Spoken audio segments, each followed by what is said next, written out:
निषद देश के राजा नल, जो वीरसेन के पुत्र थे, उस समय पृथ्वी के सबसे शौर्यवान, सुंदर और बहुत ही गुणवान राजा थे।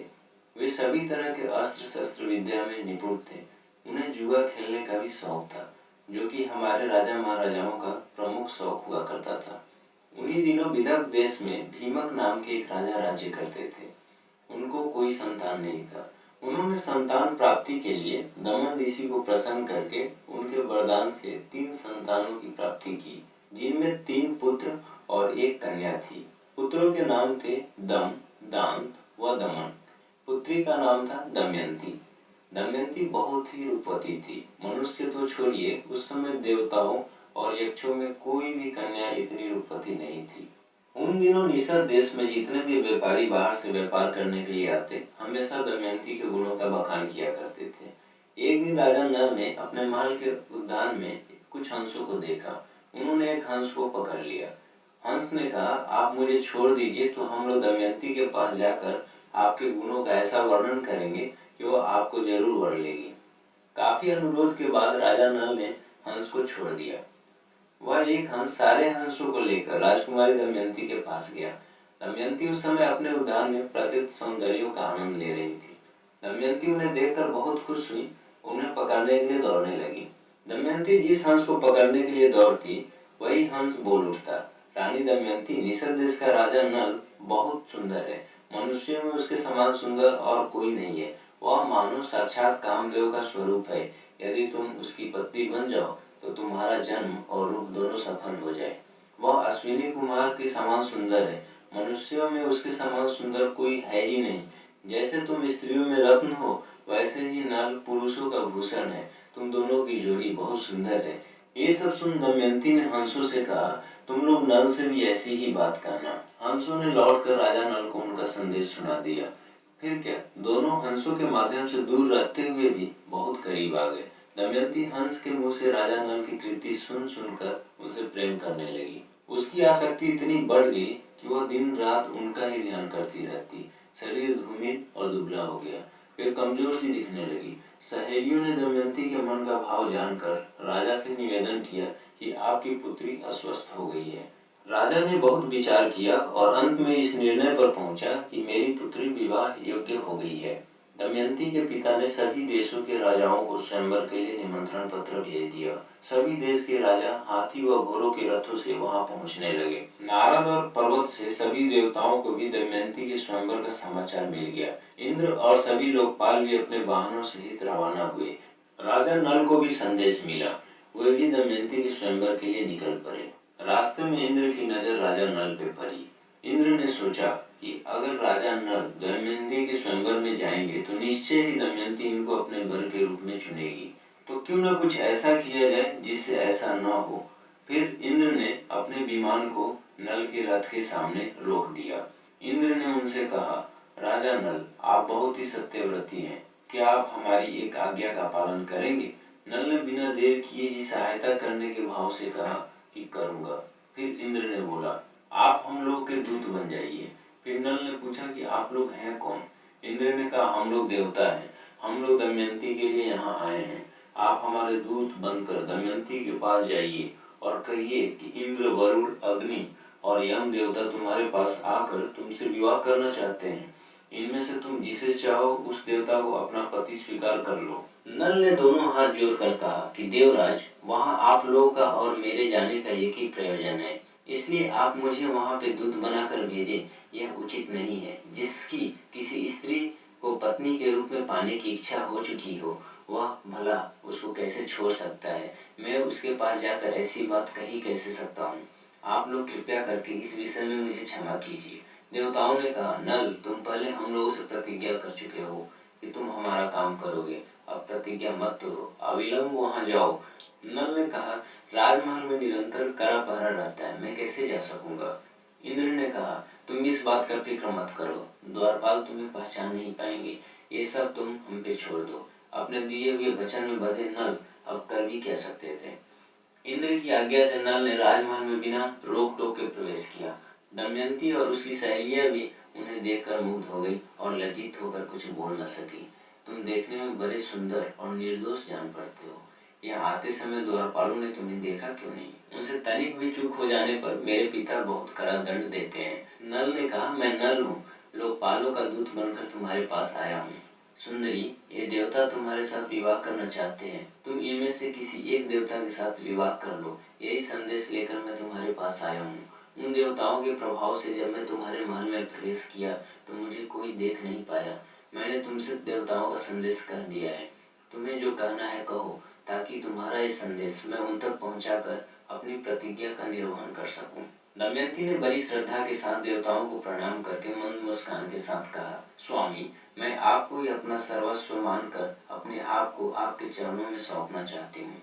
जिस दिन से मैंने हंसों की बात सुनी तभी से मैं आपके लिए व्याकुल हूँ। आपके लिए ही मैंने राजाओं की भीड़ इकट्ठी की है।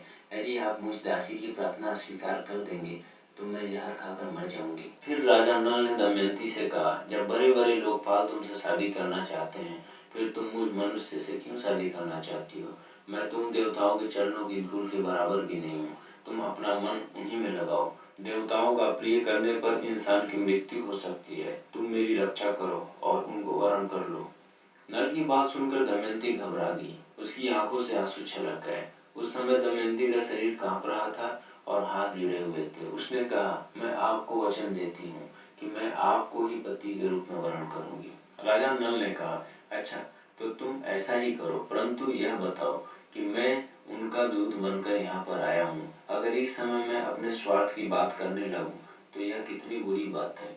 मैं तो अपना स्वार्थ तभी बता सकता हूँ जब वह धर्म के विरुद्ध न हो। तब दमयंती ने गदगद कंठ से कहा, इसके लिए एक निर्दोष उपाय है। उसके अनुसार काम करने पर आपको दोष नहीं लगेगा। वह यह उपाय है कि आप सभी लोकपालों के साथ स्वयंवर मंडप में आए। मैं आपको वर लूंगी, तब आपको दोष भी नहीं लगेगा। दमयंती का यह संदेश लेकर राजा नल इंद्र के पास गए और कहा, मैं दमयंती के पास गया तो मुझे देखकर वे और उसकी सखियां सभी मुझ पर मोहित हो गई और आप लोगों के प्रस्ताव को उनके सामने रखने के बाद भी वे मुझे ही वरण करने पर तुली हैं। यह सुनकर इंद्र काफी क्रोधित हुए, लेकिन कर भी क्या सकते थे। फिर इंद्र के मन में एक चाल आया। स्वयंवर की घड़ी आई। राजा विवेक ने सभी को बुलाया। शुभ मुहूर्त में स्वयंवर रखा। सब राजा अपने अपने निवास स्थान से आकर स्वयंवर में यथास्थान बैठ गए। तभी दमयंती वहां आई। सभी राजाओं का परिचय दिया जाने लगा। दमयंती एक एक को देखकर आगे बढ़ने लगी। आगे एक ही स्थान पर नल के समान ही वेशभूषा वाले 5 राजकुमार खड़े दिखाई दिए। यह देखकर दमयंती को संदेह हो गया। वह जिसकी ओर देखती उन्हें सिर्फ राजा नल ही दिखाई देते। इसलिए विचार करने लगी कि मैं देवताओं को कैसे पहचानूं और ये राजा है या कैसे जानूं। अंत में दमयंती ने यह निश्चय किया कि देवताओं के शरण में ही जाना उचित है। हाथ जोड़कर प्रणाम पूर्वक स्तुति करने लगी। देवताओं, हंसों के मुंह से नल का वर्णन सुनकर मैंने उन्हें पति रूप में वर्ण कर लिया है। कृपया आप लोग अपना रूप प्रकट कर दें, जिससे मैं राजा नल को पहचान लूं। देवताओं ने दमयंती की बात सुनकर उसके दृढ़ निश्चय को देखकर उन्होंने ऐसी शक्ति दी जिससे वह देवताओं और मनुष्यों में अंतर कर सके, लेकिन सब एक समान ही दिखेंगे। दमयंती ने देखा, शरीर पर पसीना नहीं है, पलकें गिरती नहीं है, माला को मिलाई नहीं है। इन लक्षणों को देखकर ही दमयंती ने राजा नल को पहचान लिया और वरमाला राजा नल के गले में डाल दिया। जिस समय दमयंती के स्वयंवर से लौटकर इंद्र व अन्य लोकपाल अपने अपने लोकों को जा रहे थे, उस समय उनकी मार्ग में ही कलयुग और द्वापर से भेंट हो गई। इंद्र ने पूछा, कलयुग कहाँ जा रहे हो? कलयुग ने कहा, मैं दमयंती के स्वयंवर में उससे विवाह करने के लिए जा रहा हूँ। इंद्र ने कहा, अरे स्वयंवर तो कब का पूरा हो गया। दमयंती ने राजा नल का वरण कर लिया है, हम लोग देखते ही रह गए। कलयुग ने क्रोध में भरकर कहा, तब तो यह अनर्थ हो गया। उसने देवताओं की उपेक्षा करके मनुष्य को अपनाया, इसलिए उसको दंड देना चाहिए। देवताओं ने कहा, दमयंती ने हमारी आज्ञा प्राप्त करके ही नल को वरण किया है। वास्तव में नल सर्वगुण संपन्न और उसके योग्य है। उन्होंने इतिहास पुराणों सहित वेदों का अध्ययन भी किया है। उनको शाप देना तो नरक में धधकती आग में गिरने के समान है। अब कलयुग ने द्वापर से कहा, मैं अपने क्रोध को शांत नहीं कर सकता, इसलिए मैं नल के शरीर में निवास करूंगा। मैं ऐसा करूंगा कि उसको अपने राजपाट से भी हाथ धोना पड़ेगा, तब वह दमयंती के साथ नहीं रह सकेगा। इसलिए तुम भी जुए के पासे में प्रवेश करके मेरी सहायता करना। द्वापर ने उसकी बात स्वीकार कर ली। द्वापर और कलयुग दोनों ही नल की राजधानी में आकर बस गए। 12 वर्ष तक वे इस बात की प्रतीक्षा में रहे कि नल में कोई दोष दिख जाए। एक दिन राजा नल संध्या के समय लघु शंका से निवृत्त होकर पैर धोए बिना ही आचमन करके संध्या वंदन करने बैठ गए। यह अपवित्र अवस्था देखकर कलयुग उनके शरीर में प्रवेश कर गया। फिर द्वापर राजा नल के भाई पुष्कर के पास गया और बोला, तुम नल के साथ जुआ खेलो, मैं तुम्हारी सहायता करूंगा। जुए में जीतकर निषद राज्य की राजगद्दी प्राप्त कर लो। पुष्कर उसकी बात को स्वीकार करके नल के पास गया। द्वापर भी पासे का रूप धारण करके उसके साथ चला। जब पुष्कर ने राजा नल को जुआ खेलने के लिए आग्रह किया तो राजा नल ने जुआ खेलने से मना कर दिया। फिर पुष्कर ने गुस्से में राजा नल को पासा खेलने के लिए ललकारने लगा। तब राजा नल दमयंती के सामने अपने भाई की बार बार ललकार सह न सके और अंततः उन्होंने पासा खेलने का निश्चय किया। दमयंती के मना करने के बावजूद राजा नल ने पासा खेलना शुरू कर दिया। ये देख दमयंती रुष्ट होकर वहां से अपने कक्ष में चली गई। उस समय नल के शरीर में कलयुग घुसा हुआ था, इसलिए नल जो कुछ भी जुए में लगाते हार जाते। प्रजा और मंत्रियों ने राजा को रोकना चाहा, लेकिन उनका प्रयास विफल रहा। तो मंत्रियों ने द्वारपाल को दमयंती तक राजा को रोकने का संदेश पहुंचवाया। तब रानी दमयंती ने नल को काफी समझाया। बोली, आपकी पूरी प्रजा आपके कारण दुख से अचेत हुई जा रही है और आप हैं कि सुनते ही नहीं। इतना कहकर दमयंती रोने लगी, लेकिन राजा नल कलयुग के प्रभाव में थे, उन पर इन बातों का कोई भी असर नहीं हुआ। इसलिए वे जो पासे फेंकते वही उनके प्रतिकूल पड़ते। जब दमयंती ने यह सब देखा तो उसने राजा नल के सारथी वाणश्रेय को बुलाया। उन्होंने उससे कहा, सारथी, तुम जानते हो कि महाराज बहुत संकट में हैं। अब यह बात तुमसे छिपी नहीं है। तुम रथ जोड़ लो और मेरे बच्चों को रथ में बैठाकर कुंडी नगर ले जाओ। उसके बाद पुष्कर ने राजा नल का सारा धन ले लिया और बोला, तुम्हारे पास दांव पे लगाने के लिए और है ही क्या? यदि तुम दमयंती को दांव पर लगाने लायक समझो तो उसे लगा दो। लेकिन राजा नल ने ऐसा नहीं किया और दमयंती के साथ जंगल की ओर निकल पड़े। एक दिन राजा नल ने देखा कि बहुत से पक्षी उनके पास ही बैठे हैं। उनके पंख सोने के समान दमक रहे हैं।